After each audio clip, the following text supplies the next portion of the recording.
যেই নামাজি এই হালে নামাজ পড়ে সে তো প্রকৃত অর্থে নামাজি, কি বলেন ঠিক না? তার জন্য জান্নাত অবধারিত, কারণ ওই নামাজ তাকে জান্নাতি করবে যেই নামাজে খুশু খুজু আছে, বলি সুবহানাল্লাহ।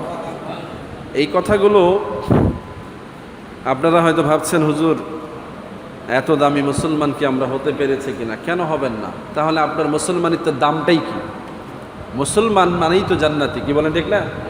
মুমিন মানেই তো জান্নাতি, ইমানদার মানেই তো জান্নাতি। তার মানে যদি ইমানদার হয়েও আপনি জান্নাতে না যেতে পারেন তাহলে তো আপনি ইমানদার ছিলেন না।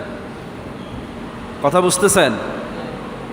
আমাদের দেশে এটাই সমস্যা, আমরা নিজেকে মুসলমান জানি, ইমানদার জানি, কিন্তু জান্নাতের ব্যাপারে আমাদের গ্যারান্টি নাই। তাইলে আপনি মুমিন হইলেন কিভাবে আর ইমানদার হইলেন কিভাবে? ইমানদার তো জাহান্নামে যেতে পারে না, পারে? কি বলেন? রাসূল বলছেন, মান ক্বালা লা ইলাহা ইল্লাল্লাহ ফাদাখালাল জান্নাহ, যে শুধু লা ইলাহা ইল্লাল্লাহ বলছে সেও জান্নাতি। সুবহানাল্লাহ। তাহলে আপনি কালিমা পড়েন, নামাজ পড়েন, রোজা করেন, হজ করেন, যাকাত দেন, তারপরও আপনি ভাবছেন আপনি জান্নাতে যাবেন না, তাইলে আপনার অবস্থাটা কি? কথা বুঝতে পেরেছেন?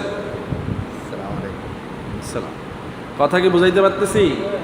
যেই কয়জন মুসল্লি আমার সামনে বসা আছেন, আপনারা চিন্তা করেন, অন্যদের কথা বাদ দেন, তারা এই চিন্তায় আসতে চায় না। তারা ইসলামকে যেভাবে ভাবে সেই কারণে তারা এখানে আগে আসবে না, আর এই সুযোগ আল্লাহ সবাইকে দিবে না। কোরআন সবার জন্য নাজিল হয়েছে, সবাই কোরআন বিশ্বাস করবে। আল্লাহর রাসূল সবার জন্য পৃথিবীতে এসেছেন রহমত হিসাবে, সবাই রহমত পাইয়া খুশি হবে না। রাসূলুল্লাহ সাল্লাল্লাহু আলাইহি ওয়াসাল্লাম দুনিয়াতে এসে সবাইকে জান্নাতের সুসংবাদ দিয়েছেন, সবাই জান্নাতি হবে না। এর কারণ কি? কারণ হচ্ছে ব্যক্তির দুর্বলতা, ইমানের দুর্বলতা, মুসলমানিত্বের ঘাটতি, ইসলাম মানার ব্যাপারে ভুল পন্থা, নবী সাল্লাল্লাহু আলাইহি ওয়াসাল্লামকে মানার ক্ষেত্রে আকীদার দুর্বলতা, মহব্বতে ঘাটতি। এইভাবে প্রত্যেকটা ইবাদতের মধ্যে ত্রুটি থাকলে আপনি অটোমেটিক এই মানের মুসলমানই হবেন যে আপনি ভাববেন আমি তো ভালো মুসলমান না, আসলে আমার নামাজ আমাকে জান্নাতে নিবে কিনা। এটা বিনয় আপনি অন্যের কাছে প্রকাশ করতে পারেন যে ভাই কি আমল করি জানি না, আল্লাহ ফায়সালা, এটা মানুষকে বলেন, কিন্তু আপনার হৃদয় থেকে তো আপনি অনুভব করতে হবে যে আল্লাহ আমি যা করতেছি আমার অবস্থা কি। এইটুকু ফিলিংস যদি আপনার মধ্যে না আসে তাহলে আপনি মানুষ হলেন কিভাবে? আপনাকে তো মানুষই বলা যায় না, কারণ মানুষের শরীরে চিমটি দিলে সে ব্যথা পায়, মানুষ দুঃখ পাইলে কষ্ট পায়, মানুষের কোনো সম্পদ চলে গেলে মানুষ আফসোস করে, সন্তান হারাইলে মানুষ কান্না করে। মানুষের পৃথিবীতে যত ধরনের এলিমেন্টস আছে এগুলোর প্রত্যেকটার ভালো মন্দ স্বাদ সে উপলব্ধি করে, আনন্দে খুশি হয়। সব অনুভূতি আপনার সজাগ, শুধুমাত্র পরকালের অনুভূতি আপনার অচল। এটা কেমন করে হতে পারে? কথা কি বুঝতেছেন? দুনিয়ার সব অনুভূতি আপনার সচল আছে, আপনি সব বুঝতেছেন এবং প্রত্যেকটা রিয়াকশন আপনি প্রকাশ করতে পারতেছেন, উপলব্ধি করতে পারতেছেন। শুধু কবরের আযাব বুঝতে পারতেছেন না, হাসরের মিজান বুঝতে পারতেছেন না, ফুলসিরাত বুঝতে পারতেছেন না, জান্নাতে যাবেন কি যাবেন না এটা বুঝতে পারতেছেন না, তাহলে আসলে আপনি কি মানুষ?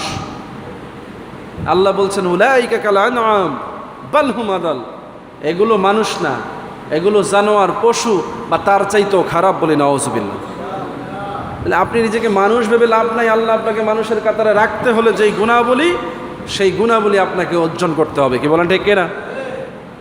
তাহলে মানবীয় গুণাবলী সম্পূর্ণ মানুষ হয়ে আপনি যদি বুঝতে পারেন আপনি একজন বাবা, সন্তানের প্রতি আপনার ভালোবাসা আছে, আপনি যদি বুঝতে পারেন একজন স্বামী আপনি, আপনার স্ত্রী আছে, আপনি যদি বুঝতে পারেন আপনি সামাজিক মানুষ, আপনার সমাজ আছে, আপনি যদি বুঝতে পারেন আপনি নামাজি মানুষ, আপনার জামাত আছে, আপনি যদি বুঝতে পারেন আপনি হাজী সাহেব, আপনি হজ করেছেন, এরকম প্রত্যেকটা বিষয় যদি আপনি রেজাল্ট বুঝতে পারেন, তাহলে ইমানদারি করে আপনি আপনার পরকাল কেমন সেটা কেন বুঝবেন না? এই প্রশ্ন বিবেকের কাছে আগে সেট করেন, তাইলে আপনার জন্য সহজ হবে ইবাদত বন্দেগীটা, এবং এটা আপনার জন্য কবুলযোগ্য ইবাদত হওয়ার সম্ভাবনা রাখে। আর এই চিন্তাবিহীন আপনি যত কিছু করছেন এগুলো অসার। কেমন? একজন মানুষ ধরেন